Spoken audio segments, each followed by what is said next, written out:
আজকে সকালে না শোল মাছ রান্না করেছি, আর আমার না একটু ইচ্ছে হচ্ছে না যে আমি শোল মাছ দিয়ে ভাত খাই। কোনো কিছুই খেতে ইচ্ছে করছে না, মনে হচ্ছে যেন যেটাই খাচ্ছি সেটাই মনে হচ্ছে যেন বমি হয়ে যাবে। একটু আটা বার করি, আটা বের করে রুটি ভাজি।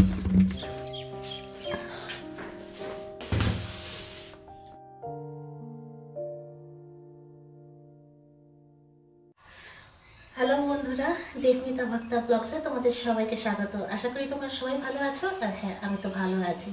আজকে 3 দিন পর আবার বিছানার থেকে উঠলাম। আজকে ঘরের যাবতীয় যতখানি কাজ করতে পারি করলাম। ভেবেছিলাম আজকের থেকেই দোকান যাব, কিন্তু ছেলে আজকে না করলো যে না আজকে যেও না, তাই জন্য আজকের দোকানটা আমার যাওয়া হলো না। এখন হচ্ছে একটু এই যে আটা নিয়েছি, আটা মাখবো। তো ভাবছি একবারে দুবেলারই আটাটা মেখে রাখি, কেন কি রাত্রিবেলা আবার কন্ডিশন কেমন থাকবে না থাকবে। তো আটাটা মাখা থাকলে অ্যাটলিস্ট রুটিটা ভেজে খেতে পারবে। বেশিক্ষণ দাঁড়িয়ে থাকতে পারছি না, মাথা ঘোরাচ্ছে। চলো, সারাদিন কী করব না করব অবশ্যই তোমাদের সাথে শেয়ার করার চেষ্টা করব। স্কিপ না করে আমার পুরো ব্লগটা দেখবে, তাহলে সাথে থাকো, দেখতে থাকো। আমি আটাটা মেখে নিয়ে ঝটপট রুটিটা ভাজি। গতকালকে জানো সারা দিন আমি না খাওয়া ছিলাম। ছেলে স্কুল থেকে এসে তারপর আমাকে একটু আলু পরোটা কিনে দিল। কিনে দেওয়ার পর ওটা খেয়ে তারপর আমি ওষুধ খেয়ে ঘুমিয়েছি। ওই যে ঘুমিয়েছি, আজকে সকালবেলা একেবারে কি আমার চোখ খুলেছে। মানে কি বলবো, বাড়িতে একটা গার্জিয়ান না থাকলে যা হয় ওই অবস্থা হয়েছে আমার। চলো এবার রুটিটা ভাজি, রুটি ভেজে তারপর মানে এটাকে কি বলবো, সকালের ব্রেকফাস্ট বলবো না দুপুরের লাঞ্চ বলবো। বসে পড়লাম দুপুরের লাঞ্চ নিয়ে। আমার জন্য নিয়েছি একটু রুটি, আর তার সাথে নিয়েছি একটু শোল মাছের ঝোল, আর ছেলেকে হচ্ছে ভাত দিয়েছি।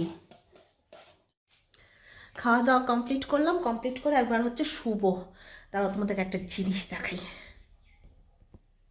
এই দেখো আমার বিছানার অবস্থা, জামা কাপড়ের পাহাড়। এগুলো সব গুছাবো অল্প অল্প করে। আর এই ড্রেসটা না আমি কিনছিলাম জন্মদিনে পরার জন্য, তাও দেখাই। মা কই গেল? এই যে এই ড্রেসটা কিনছিলাম, তাও এটা ক্যাটালগটা দেখাই। এই যে জন্মদিনে তো আর পরা হলো না, মনে হচ্ছে এবার জন্মদিনে আমার নিজেকেই নিজের নজর লেগে গেছে। চলো ঘুমাই।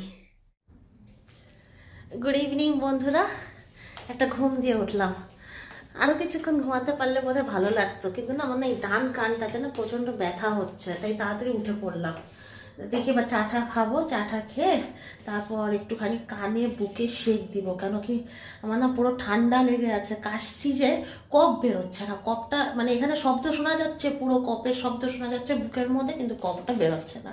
তো দেখি একটুখানি যখন দেখি জামা কাপড়গুলো আয়রন করব তখন একটুখানি কান টানগুলো সেঁকবো, কারণ কানটাও ব্যথা করছে। যত রাত হবে হয়তো দেখা যাবে ব্যথা হয়তো আরও বাড়বে। তো চলো চাটা করি, চাটা করে চা খাই। ছেলের জ্যাকেট আর এই যে আমার কোট, এই দুটো ভাবছি এই ট্রলিটার মধ্যে ঢুকিয়ে দিই। ঢুকিয়ে এবার আস্তে আস্তে এগুলো গুছানো স্টার্ট করি। কেন কি আর মনে হয় না শীত পড়বে বলে, এবার আস্তে আস্তে গরম পড়বে। ও দেরি, এটার ভিতরে আবার আরও একটা ট্রলি। চলো ওই বাত নেই।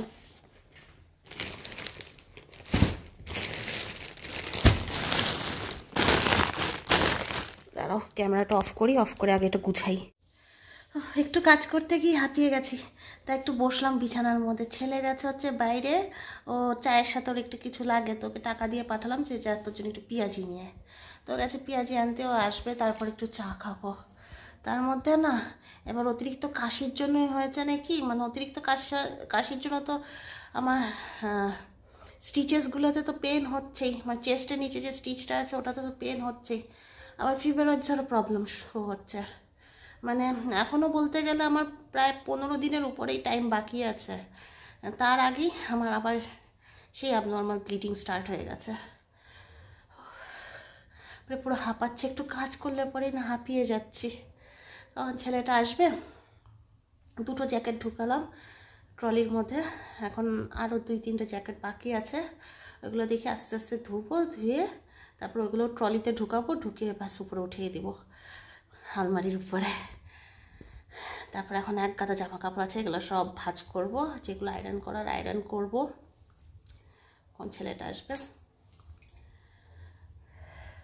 ভালো লাগে না একা একা ঘরে বসে থাকতে। অ্যাকচুয়ালি কাজের মধ্যে থাকা অভ্যাস না, তার মধ্যে আজকে নিয়ে 4 দিন হয়ে গেল আমি বাড়িতে, তার মধ্যে তো বোঝেই মাথার চাপগুলা, এতদিনে তো আইডিয়া হয়ে গেছে। চলো আমার একটু জামা কাপড়গুলো গুছাই। ওইদিকে জামা কাপড় গুছাতে গিয়ে এই যে এখানে কেলেঙ্কারি করে ফেলছি। আদা দিয়ে জল দিয়ে চিনি দিয়ে চায়ের জল বসিয়ে রেখে গেছিলাম, ব্যাস পুড়ে একদম দেখো না কি অবস্থা, ছাই হয়ে গেছে একদম। এটা আবার আমাকে ধুতে হবে, ধুয়ে তারপর আবার আমাকে চা বসাতে হবে। কত কাণ্ড করার পর এই যে অ্যাট লাস্ট চা নিয়ে বসলাম। তার মধ্যে না এই চাটা না আমার খেতে ইচ্ছা করছে না। অ্যাকচুয়ালি বাড়িতে চা পাতা বেড়ে গেছে, আর আমাদের মাকাই বাড়ির চা পাতা খাওয়া অভ্যাস। তো ছেলেকে বলছিলাম চা পাতা নিয়ে অল্প একটু, কালকে যদি মার্কেট যেতে পারি কালকে চা পাতা নিয়ে নিব। তো ও নিয়ে এসছে এলাচ দেওয়া চা পাতা, আর আমি না কোনো রকম কোনো সেন্টই সহ্য করতে পারছি না। সকালবেলাও চা খেতে পারিনি, ফেলে দিয়েছি। এখনও চাটা যে নিয়েছি না মানে ইচ্ছে করছে না, কেমন যেন লাগছে। মানে চাটা না নাকের সামনে নিলে পরেই না মানে কীরকম লাগছে, আবার চায়ের কাপটা সরিয়ে দিচ্ছি। তো চলো আজকের দিনটা একটু কষ্ট করে খাই, কালকে হচ্ছে মার্কেটে গিয়ে মাকাই বাড়ি থেকে চা পাতা নিয়ে আসবো। অবশ্য আমার ছেলেরও দোষ নেই, ও বুঝতে পারিনি, ও এলাচ দেওয়া দেখে আরো বেশি ভালো মনে করে নিয়ে এসছে। ওর মা যে খেতে পারবে না সেটাও বুঝতে পারেনি। কিভাবে কি দেখিস তুই আমার দিকে? হ্যাঁ এভাবে কি দেখিস? কিচ্ছু না। চলো চা খাই। যতটা জামা কাপড় গুছানো যায় গুছালাম, গুছিয়ে নিয়ে এবার হচ্ছে রান্নাঘরে যাব। রাতের করবো যেন ডিনার করব। তো আটা তো আমি দুপুরবেলায় মেখে রেখেছিলাম, এখন শুধু কয়েকটা রুটি ভাজবো, আর হচ্ছে রুটিটা ভেজে তারপর সবাইকে খেতে দিয়ে দিব। দেখো না রান্নাঘরের অবস্থা, তারাও দেখাই তোমাদেরকে। তোমাদের দাদাভাই এসে চা খেতে চেয়েছিল, তো এই যে আমার ছেলে চা বানিয়েছে। এখানে আদা পড়ে আছে, চাকু পড়ে আছে, তারপর আদা যে কেটেছে ওইগুলোও পড়ে আছে, আর এই যে চায়ের বাসন এখানে পড়ে আছে। এই তো আমার ছেলের কাজ। তারপর দুধটা ভেতরে রেখে দিই ফ্রিজে। ফ্রিজে আমার কিচ্ছু নেই এখন, একেবারেই ফাঁকা, গরমের দিনে আবার পাওয়া যাবে। আর এই যে আমার জন্মদিনের কেক, এখন অবধি খেতে পারিনি ঠিক মতন, ওই ছেলে একটু একটু করে কাটছে আর খাচ্ছে। আর এই যে আমার জন্মদিনের চকলেট, এটা আমি সবাইকে ওয়ার্নিং দিয়ে রেখেছি কেউ ছুবে না, আমার শরীর ভালো হবে তারপরে আমি চকলেটের প্যাকেট খুলব। চলো